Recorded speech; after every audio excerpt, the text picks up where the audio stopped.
nous nous réunissons ici aujourd'hui pour pleurer une mort. Non celle d'une personne, non celle d'une nation, mais celle de quelque chose de bien plus sacré. La mort de l'esprit humain. Regardez autour de vous. Regardez vraiment. Que voyez-vous? Des gens qui bougent, qui respirent, qui travaillent, qui font défiler leur écran, mais qui ne pensent pas. Pas vraiment. Nous avons enterré la chose même qui nous rendait humains. La capacité à penser de manière indépendante, à questionner en profondeur, à résister aux mensonges confortables. Et la tragédie, c'est que la plupart des gens ne se rendent même pas compte qu'ils ont assisté à l'enterrement. Vous voulez croire que vous êtes différent, que vous êtes éveillé pendant que les autres dorment. Mais voici la vérité qui tranche plus profondément que n'importe quelle lame. Vous pourriez être l'un d'entre eux. Vous pourriez être exactement ce qu'ils ont conçu, obéissant, distrait, à l'aise dans vos chaînes. Parce que quelque chose s'est produit, quelque chose que nous n'avons pas vu venir. Pendant que nous célébrions le progrès, les smartphones, les réseaux sociaux, l'information illimitée à portée de main, ils ont discrètement remplacé nos esprits par des menus, notre curiosité par des clics, notre souveraineté par des abonnements. Nous avons troqué la profondeur de la pensée contre la dopamine des notifications et nous avons appelé cela l'évolution. Je sais ce que vous ressentez en ce moment. Cette torsion inconfortable au creux de l'estomac. Cette voix qui murmure « Parle-t-il de moi ?» Bien. Cet inconfort est le premier signe de vie dans un esprit mourant. Parce que la commodité n'a jamais été gratuite. Chaque fois que vous avez choisi le facile au lieu du juste, le confort au lieu de la vérité, la distraction au lieu de la discipline, vous avez payé un prix. Nous l'avons tous payé. Et ce prix, c'était notre capacité à penser par nous-mêmes. Ils n'ont pas eu besoin de brûler les livres. Il leur suffisait de s'assurer que vous n'ayez jamais le temps de les lire. Ils n'ont pas eu besoin d'interdire les questions. Il leur suffisait de vous offrir un meilleur divertissement. Ils n'ont pas eu besoin de détruire votre esprit. Il leur suffisait de vous faire oublier que vous en aviez un. Et cela a fonctionné. Regardez ce que nous sommes devenus. Une génération capable de construire une intelligence artificielle, mais incapable de rester seule avec ses propres pensées pendant 5 minutes. Une génération qui a accès à tout le savoir humain, mais qui fait défiler des vidéos de chats et des théories du complot, tout cela trié par un algorithme. Elle parle constamment, mais ne dit rien. Elle est connectée à tout le monde, mais ne comprend personne. Nous sommes la génération à qui on a donné tous les outils pour devenir des dieux, et qui est devenue des golden retrievers, attendant la prochaine notification pour se faire dire qu'ils sont de bons garçons. Mais voici ce qu'ils n'avaient pas prévu. Voici ce qui terrifie tout système de contrôle, tout algorithme d'obéissance, tout architecte de la bêtise fabriquée. Certains d'entre nous se souviennent. Certains d'entre nous sentent encore que quelque chose est profondément, fondamentalement faux. Et certains d'entre nous, peut-être vous, sont prêts à agir. À la fin de cette vidéo, vous comprendrez exactement comment ils ont construit cette bêtise. Non par la force, non par des chaînes, mais par le choix, par le confort, par un design ingénieux. Vous verrez les mécanismes exacts, psychologiques, technologiques, sociaux, qui ont transformé des penseurs indépendants en consommateurs dépendants. Et, plus important encore, vous apprendrez comment tout détruire. Comment reprendre l'esprit qu'ils vous ont volé pendant que vous faisiez défiler votre écran. Comment redevenir dangereux dans un monde qui tire profit de votre docilité.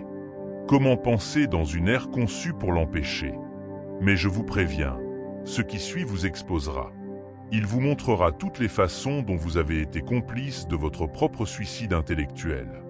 Tous les mensonges confortables que vous avez avalés, toutes les fois où vous avez choisi le facile au lieu du vrai. Et une fois que vous l'aurez vu, vraiment vu, vous ne pourrez plus jamais l'oublier. Vous ne pourrez plus jamais revenir à l'ignorance bienheureuse de l'esprit obéissant. L'enterrement est terminé. La question est, êtes-vous prêt à ressusciter ce qui est mort? Ou partirez-vous, de retour vers votre flux, vers votre confort, vers l'asphyxie lente d'une vie vécue en pilote automatique? Le choix, peut-être pour la première fois depuis des années, est vraiment le vôtre. Commençons. Laissez-moi vous parler de l'arme la plus réussie jamais créée. Pas une bombe, pas un virus. le confort. Parce que le confort ne vous détruit pas rapidement. Il ne s'annonce pas comme votre ennemi. Il murmure. Il promet. Il livre. Et pendant que vous vous noyez dans la commodité, votre esprit cesse lentement de fonctionner. Nietzsche l'avait vu venir il y a plus d'un siècle. Il l'appelait l'homme du dernier jour. Une créature qui ne s'efforce plus, ne souffre plus, ne grandit plus. Une chose qui cligne des yeux et dit « Nous avons inventé le bonheur ». C'est vous. C'est ce que vous êtes devenu. Vous vous réveillez. Vous faites défiler. Vous consommez du contenu conçu pour ne requérir aucun effort de votre cerveau. Vous choisissez le chemin de moindre résistance à chaque fois. Et vous appelez cela vivre. Mais voici la vérité qui brûle. L'intelligence n'est pas un don que l'on garde éternellement. C'est un muscle qui s'atrophie dès l'instant où vous cessez de l'utiliser. Et vous avez cessé de l'utiliser le jour où la curiosité est devenue optionnelle. Imaginez ceci. Nous sommes en 1880. Un jeune inventeur est assis à la lueur d'une bougie, s'enseignant lui-même la théorie électrique à partir de livres qu'il peut à peine se permettre. Ses yeux brûlent, son dos le fait souffrir. Il n'y a pas de divertissement, pas de distraction, pas d'échappatoire. Juste lui et la question qui ne le laisse pas dormir, comment cela fonctionne-t-il? Cet inconfort, cette lutte, c'était la forge où les esprits étaient façonnés. Maintenant, imaginez-vous, 6 heures par jour à faire défiler. Pic de dopamine, pic de dopamine, pic de dopamine. Votre cerveau s'illumine comme une machine à sous, obtenant tout ce qu'il désire et rien de ce dont il a besoin. Pas de lutte, pas de friction, pas de croissance. Juste une chaîne infinie de contenu conçue par des algorithmes qui vous connaissent mieux que vous-même. Vous voulez savoir pourquoi vous ne pouvez plus vous concentrer? Pourquoi vous ne pouvez plus lire un livre sans vérifier votre téléphone? Pourquoi vous commencez un projet avec enthousiasme et l'abandonnez dès le mardi? Parce que votre cerveau a été recablé pour le confort, pour la gratification instantanée, pour le chemin qui ne requiert rien de vous. L'intelligence se dégrade quand la curiosité n'est plus nécessaire pour survivre. Relisez cela. Quand vous pouvez être nourri, divertir, valider et distrait sans jamais poser une question difficile, votre esprit n'a aucune raison de rester affûté. L'inventeur du 19e siècle devait penser ou mourir de faim. Vous pouvez voguer en pilote automatique jusqu'à votre mort. Et c'est exactement ce que font la plupart des gens. Demandez-vous donc, tout de suite, quand avez-vous été vraiment curieux de quelque chose de difficile pour la dernière fois? Quand avez-vous choisi l'inconfort plutôt que la distraction pour la dernière fois? Quand avez-vous utilisé votre esprit pour autre chose que fuir votre vie? Je sais ce que vous ressentez. Cette reconnaissance nauséeuse. Cette horreur tranquille de vous voir clairement. Vous êtes devenu exactement ce que vous méprisiez. Le PNJ, la brebis, l'homme du dernier jour, confortable, en sécurité, stupide. Mais voici ce qui vous distingue des autres. Vous êtes encore là, encore en train d'écouter, encore capable de ressentir ce dégoût. Et cela signifie que quelque chose en vous n'est pas encore mort. La question est, que allez-vous en faire? Vous pensez que vous faites des choix. Non. Chaque vidéo que vous regardez, chaque publication que vous aimez, chaque terrier dans lequel vous tombez, rien de tout cela n'était votre idée. C'était la leur. L'algorithme ne vous a pas recommandé ce contenu. Il vous a ordonné de le regarder et vous avez obéi, comme un chien qui retourne vers son maître. Comme un esclave qui s'incline devant un roi qu'il n'a jamais vu. Machiavel comprenait quelque chose que la plupart des gens ignorent encore. La forme de contrôle la plus efficace est celle qui vous fait croire que vous êtes libre. Les meilleures chaînes sont celles que l'on ne voit pas. La prison parfaite est celle dont vous ne tentez jamais de vous échapper, parce que vous ne savez même pas que vous y êtes. C'est ce qu'est l'algorithme, un monarque numérique qui règne sur votre esprit tout en vous laissant croire que vous êtes aux commandes. Vous appelez cela faire défiler. Eux l'appellent l'obéissance.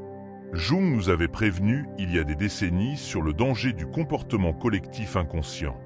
Quand les individus cessent de penser et commencent à se déplacer comme un troupeau, quand ils se synchronisent sans en avoir conscience, ils deviennent quelque chose de moins qu'humain. Ils deviennent une masse programmable, prévisible, Contrôlez. Plus nous faisons défiler, moins nous pensons. Chaque balayage est un vote contre votre propre souveraineté. Chaque vidéo en autoplay que vous ne sautez pas est une reddition d'une autre part de votre autonomie. Regardez ce que TikTok a fait. Il ne vous donne pas ce que vous voulez. Il vous dit ce que vous voulez et vous en rend reconnaissant. Il réduit votre durée d'attention de minutes à secondes. Et vous appelez cela du divertissement. YouTube n'est pas une plateforme. C'est un terrain d'entraînement pour l'obéissance. Il a appris ce qui vous fait regarder, et maintenant il détient les clés de votre attention. Vous ne contrôlez plus où va votre esprit. L'algorithme, si. Et voici ce qui rend cela si insidieux. Vous le défendez. Vous le rationalisez. Vous dites, il me montre juste ce que j'aime. Non, il vous entraîne à aimer ce qui vous fait regarder. Il y a une différence. L'un est une préférence. L'autre est une programmation. Chaque recommandation est une laisse. Chaque notification est un ordre. Et chaque fois que vous réagissez, vous apprenez au système exactement comment mieux vous contrôler demain. Vous n'êtes pas l'utilisateur, vous êtes l'expérience. Mais quelque chose vient de changer en vous, n'est-ce pas? Cette rage qui monte dans votre poitrine, ce refus qui commence à se former. Bien. Cette colère est votre esprit qui se réveille. C'est la première étincelle de rébellion contre un système qui tire profit de votre obéissance. Accrochez-vous à ce sentiment, car ce qui suit vous montrera à quel point cela va profond. Nous vivons dans une ère où la bêtise est récompensée. Non discrètement, non par accident. Ouvertement, délibérément, systématiquement. Plus vous êtes bruyant, plus vous attirez l'attention. Plus vous êtes émotionnel, plus vous générez d'engagement. Plus vous êtes ignorant, plus vous êtes relatable. Nous avons construit une civilisation qui célèbre le superficiel et crucifie le profond. Réfléchissez-y. Qui obtient la plateforme? Qui obtient les abonnés? Qui est payé? Ceux qui crient le plus fort. Ceux qui réduisent des vérités complexes en slogans de 3 mots. Ceux qui troquent la profondeur contre le drame, parce que le drame génère des clics. C'est le culte des non-informés. Et vous êtes entouré de ses membres. Platon l'avait vu venir il y a 24 siècles. L'allégorie de la caverne. Des hommes enchaînés dans l'obscurité, regardant des ombres sur un mur, croyant que ces ombres sont la réalité. Et quand quelqu'un se libère, voit la vérité et revient la leur dire, ils se moquent de lui, l'attaquent, veulent le tuer. Parce que la vérité menace leur confort. La vérité exige qu'ils admettent qu'ils se sont trompés toute leur vie. Schopenhauer l'a dit parfaitement. Toute vérité passe par 3 stades. D'abord, elle est ridiculisée. Ensuite, elle est violemment combattue. Enfin, elle est acceptée comme évidente. Nous en sommes encore au stade 2. Regardez ce qui arrive à quiconque pense différemment aujourd'hui. On ne le débat pas. On le détruit, on l'annule, on le fait taire, on l'efface. Nous honorions autrefois les penseurs, Socrate, Galilée, Tesla. Aujourd'hui, nous les annulons parce que penser menace le système qui tire profit de votre ignorance. La culture des influenceurs en est l'exemple parfait. 20 millions d'abonnés pour quelqu'un qui pleure à la caméra sur rien. Des clips de 10 secondes d'indignation fabriqués qui obtiennent plus de vues qu'une conférence sur la philosophie. Le drame émotionnel n'est plus seulement du divertissement. C'est la monnaie du monde moderne. Et la profondeur, la nuance, la pensée réelle, ce sont des handicaps. Vous êtes puni pour trop penser. On vous traite de prétentieux pour lire des livres. On vous qualifie de dangereux pour poser des questions que le troupeau ne veut pas entendre. La validation sociale a remplacé la vérité. Les likes ont remplacé la sagesse. La viralité a remplacé la valeur. Et le plus terrifiant, c'est que la plupart des gens préfèrent cela ainsi, parce qu'être stupide est plus facile. Cela ne requiert rien de vous. Aucune discipline, aucun courage, aucun sacrifice. Vous répétez simplement ce que les autres disent, ressentez ce que les autres ressentent et croyez ce que les autres croient.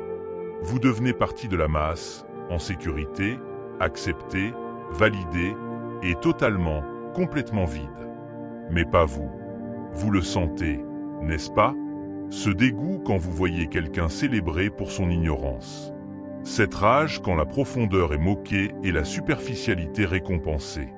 Cette isolation qui vient de voir clair dans un monde qui choisit l'aveuglement. Vous n'êtes pas fou. Vous êtes éveillé. Et cela vous rend dangereux. Parce que le culte des non-informés ne survit que si tout le monde reste endormi. Le moment où quelqu'un commence à penser, vraiment penser, il devient une menace pour tout le système. Le troupeau craint l'individu. Les confortables craignent les curieux. Les esclaves craignent les libres. Et en ce moment, vous commencez à briser vos chaînes. Vous commencez à voir que se retirer du troupeau n'est pas de l'isolement. C'est de la libération. La question est, avez-vous le courage de marcher seul? Il y avait autrefois des mentors, de vrais. Des hommes qui avaient traversé le feu et en étaient revenus avec une sagesse gravée dans leurs os.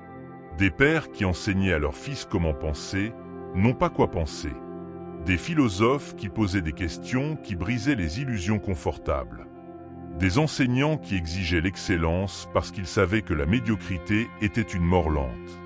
Ils ont disparu. Tous. Remplacés par des influenceurs avec des lumières en anneaux et des promesses vides. Remplacés par des algorithmes qui vous nourrissent de ce qui vous engourdit. Nous vivons dans la première génération de l'histoire humaine qui n'a pas de guide véritable. Pas d'anciens transmettant des vérités durement acquises. Pas de tradition de sagesse passant d'une génération à l'autre, juste du bruit. Un océan infini et assourdissant de bruit. Et nous nous y noyons en l'appelant connaissance. Jung a identifié quelque chose qu'il appelait l'archétype du vieil homme sage. Le mentor, le guide, celui qui vous montre le chemin quand tout est sombre. Cet archétype existe dans toutes les cultures, toutes les mythologies, toutes les histoires humaines jamais racontées, parce que nous en avons besoin. Nous ne sommes pas faits pour comprendre la vie seule. Nous sommes faits pour apprendre de ceux qui sont venus avant. Mais cet archétype a été effacé délibérément, systématiquement. Et qu'est-ce qui reste? Une génération orpheline. Perdue, confuse, en colère, désespérée de guidance, mais trop fière pour l'admettre. Alors il se tourne vers la seule chose disponible, les créateurs de contenu. Imaginez Socrate un instant, assis sous des oliviers dans l'Athènes antique. Pas de paiement, pas d'agenda, pas d'algorithme optimisant ses mots pour l'engagement. Juste un homme qui aimait la vérité plus que le confort. Posant des questions qui forçaient ses élèves à penser plus profondément qu'ils ne l'avaient jamais fait. Il ne leur donnait pas de réponse. Il leur enseignait comment en trouver par eux-mêmes. Il ne validait pas leurs sentiments. Il défiait leurs présupposés jusqu'à ce qu'ils deviennent plus forts ou s'en aillent. C'était du mentorat. Maintenant, imaginez le remplaçant moderne. Un jeune de 22 ans avec un bon éclairage qui vous dit que vous êtes parfait tel que vous êtes. Que vous n'avez pas besoin de changer. Juste vous accepter. Que la croissance est toxique et la discipline un traumatisme. Vendant de la validation instantanée comme de la sagesse. Des vidéos de 10 minutes promettant une transformation sans aucun sacrifice. Ce n'est pas du mentorat. C'est une sédation. Il ne vous guide pas vers la force. Il vous garde faible parce que les faibles consomment plus de contenu. Les dépendants reviennent sans cesse et l'algorithme les récompense pour cela. Vous voulez savoir pourquoi vous vous sentez perdu? Pourquoi rien ne semble plus avoir de sens? Pourquoi vous pouvez faire défiler des heures et vous sentir encore vide? Parce que vous cherchez un mentor dans un lieu conçu pour vous en empêcher de trouver un. Vous essayez d'hériter de la sagesse d'un système bâti pour vous vendre du bruit. Et au fond de vous, vous le savez. Vous ressentez l'absence. Ce vide où le conseil d'un père aurait dû être, où le défi d'un enseignant aurait dû vous pousser, où les questions d'un philosophe auraient dû affûter votre esprit. Vous avez faim de mentorat réel dans un monde qui n'offre que des calories vides. Mais voici ce qu'ils ne veulent pas que vous réalisiez. Le mentor que vous cherchez n'existe plus dehors, pas de la façon dont vous en avez besoin. La seule voie en avant est de le devenir vous-même. D'arrêter d'attendre que quelqu'un vous montre le chemin et de commencer à le tracer vous-même. D'étudier les anciens philosophes, non pour le confort, mais pour le combat.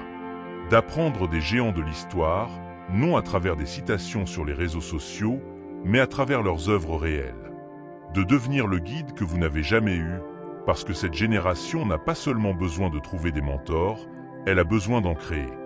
Et si vous écoutez encore, si vous ressentez encore cette faim de quelque chose de réel, vous pourriez être l'un des rares capables de le faire.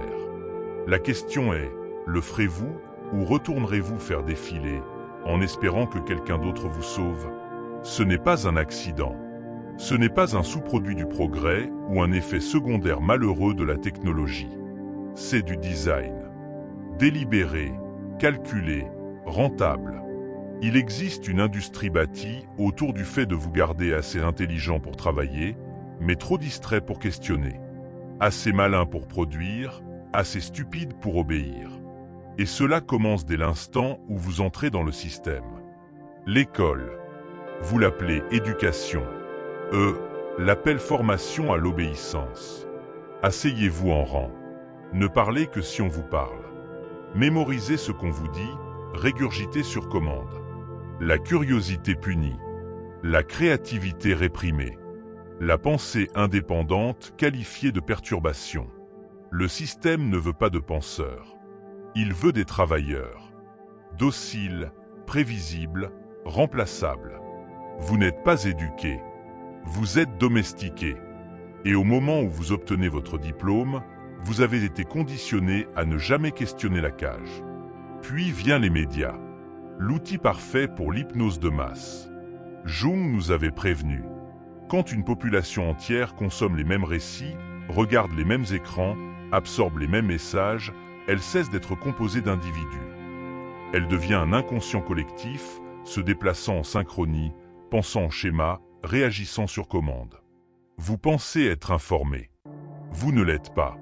Vous êtes programmé. Chaque cycle d'actualité, chaque sujet tendance, chaque controverse conçue pour vous outrager, tout est ingénierie pour garder votre attention exactement où ils la veulent. Sur tout sauf la vérité. Aldous Huxley l'avait vu venir dans le meilleur des mondes. Il n'a pas prédit un avenir où les gens sont opprimés par la force. Il a prédit un avenir où les gens sont opprimés par le plaisir, où ils aiment leur servitude, où le divertissement devient l'outil de contrôle. Et il avait raison. Vous n'avez pas besoin de police secrète quand vous avez Netflix. Vous n'avez pas besoin de censure quand vous avez la distraction. Vous n'avez pas besoin de chaîne quand les gens choisissent volontairement leur cage parce que la cage est confortable. Puis vient le consumérisme. La pièce finale. Achetez ceci. Consommez cela. Vous le méritez. Le bonheur est un achat de distance. L'épanouissement est un produit. L'identité est une marque. Et vous ne vous arrêtez jamais pour demander pourquoi vous êtes toujours en train de chasser sans jamais être satisfait. Parce que le système a besoin que vous soyez vide. Il a besoin que vous désiriez. Il a besoin que vous croyiez que la réponse est toujours externe, toujours juste hors de portée, toujours nécessitant une autre transaction. Une personne épanouie ne consomme pas. Une personne forte ne se soumet pas. Une personne pensante n'obéit pas. Et cela les rend inutiles à la machine. Alors la machine les use, les affaiblit, les distrait, les rend dépendants. Éducation, médias, consumérisme, trois bras du même système, trois parties du même piège. Et ils servent tous un seul but, vous garder productif mais impuissant, occupé mais aveugle, vivant mais endormi. Nous n'avons pas seulement créé la génération la plus stupide. Nous l'avons construite pour le profit. Vous êtes le produit. Votre attention, votre obéissance, votre ignorance, tout cela monétisé, optimisé, par design. Et la partie la plus brillante, c'est que vous la défendez. Vous y participez. Vous ne pouvez pas imaginer la vie sans elle. Parce qu'ils vous ont eu jeune. Ils ont façonné votre esprit avant même que vous sachiez que vous en aviez un. Mais quelque chose se brise en ce moment, n'est-ce pas? Cette rage qui monte dans votre poitrine, cette clarté qui perce le brouillard. Vous voyez les barreaux de la cage pour la première fois. Et une fois que vous les voyez, vous ne pouvez plus les ignorer. La question n'est pas de savoir si vous avez été programmé. Vous l'avez été. La question est, que allez-vous en faire? Vous êtes maintenant au bord du gouffre. Derrière vous, le confort tiède de la bêtise collective, la facilité de faire défiler, la validation de l'appartenance, la sécurité de ne jamais se démarquer. Devant, quelque chose de plus froid, de plus dur, de plus solitaire, le chemin du penseur. La plupart des gens font demi-tour. Ils voient ce que coûte la pensée et décident que c'est trop. Ils retournent vers l'algorithme, le troupeau, le mensonge confortable et meurent sans jamais vraiment se réveiller. Mais pas vous. Vous en avez vu trop maintenant. Vous savez ce que le confort a tué, votre curiosité. Vous savez ce que les algorithmes ont volé, votre autonomie. Vous savez ce que la culture a détruit, vos mentors. Et vous savez ce que vous devez faire maintenant? Les ressusciter en vous-même. Parce que l'intelligence dans cette ère n'est pas un don. C'est une rébellion. Penser est une guerre. Chaque livre que vous lisez est un acte de défi. Chaque question que vous posez est une déclaration de guerre contre le système qui veut vous voir docile. Chaque heure que vous reprenez à l'écran est un territoire libéré de l'ennemi. Ce n'est pas devenir intelligent, c'est devenir souverain. Reprendre la seule chose qu'ils ne peuvent jamais vraiment contrôler, sauf si vous la leur donnez, votre esprit. Les confortables vous appelleront arrogant. Les obéissants vous appelleront dangereux. Le troupeau vous appellera perdu. Qu'ils le fassent, parce que vous n'êtes pas perdu. Pour la première fois de votre vie, vous savez exactement où vous êtes. Debout seul, pensant clairement, refusant de vous incliner. Vous ne faites plus partie de la génération la plus stupide. Vous êtes la résistance contre elle. Bienvenue de retour à la conscience. Protégez-la comme votre vie en dépend, parce qu'elle en dépend. Chaque fois que vous ouvrez votre téléphone, vous faites un choix. Obéissance ou conscience, distraction ou discipline, le troupeau ou vous-même. Ils essaieront de vous ramener en arrière. L'algorithme vous tentera, le confort vous appellera, la validation murmurera, et la plupart des gens se rendront. Mais vous savez maintenant ce qui est en jeu. Votre esprit est le dernier territoire de liberté dans un monde conçu pour la servir. Protégez-le comme si votre vie en dépendait, parce que c'est le cas. Si cela a résonné en vous, ne regardez pas et partez pas, abonnez-vous non comme un suiveur, mais comme un penseur. Rejoignez la résistance silencieuse contre la décadence mentale. Partagez cela avec quelqu'un qui est prêt à se réveiller. Et rappelez-vous, dans une ère de bêtises universelle, penser est la chose la plus dangereuse que vous puissiez faire. Soyez dangereux. Le monde a besoin de plus d'esprits qui refusent de s'incliner.